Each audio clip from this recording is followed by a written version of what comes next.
Essin sokerointi on ollut ihan huippu.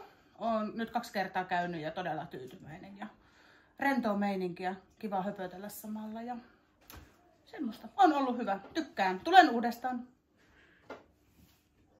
Se on Syre kyllä sokeroimassa riistavesipäivä. Mä oon täällä mun Kuopion Sorsasalon studion yleisessä vessassa tällä hetkellä meikkaamassa, jos tuossa kerkesin ripsari laittaa. Ja semmonen puolen tunnin ajomatka on tästä Riistavedelle. Se on semmonen pieni kyläpahanen tuolla Kuopion kupeessa.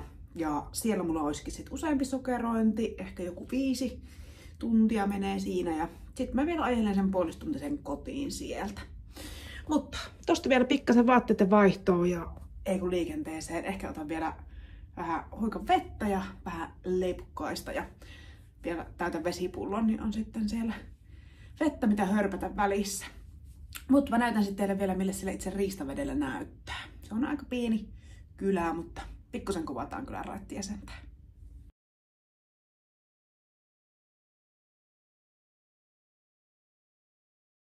No niin, asiakkaan luona kohteessa ollaan. Vähän lälliä, mutta ei anneta sen haitata. Just aikataulussa sitten ei kun vaan äkkiä tavarat kantoon ja kipin kapi asiakkaan luokse. Siinä onkin sitten useampi asiakas peräkanaa, niin ei kun äkkiä hommiin. No niin, tavarat tois mukana. Sitten ei kun ovea kohti, niin pääsen sisuksiin ja päästään itse hommiin. Siellä on valosapaikka valittu jo valmiiksi.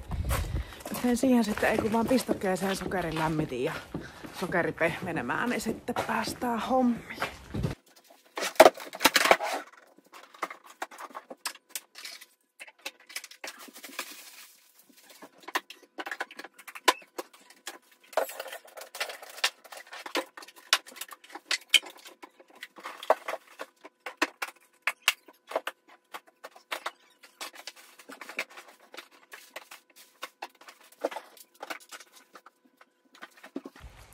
No niin, se olisi viimeinen asiakas täällä Riistavedellä tehty, tai kaikki nuo asiakkaat, mitä tuossa oli, ketä tein.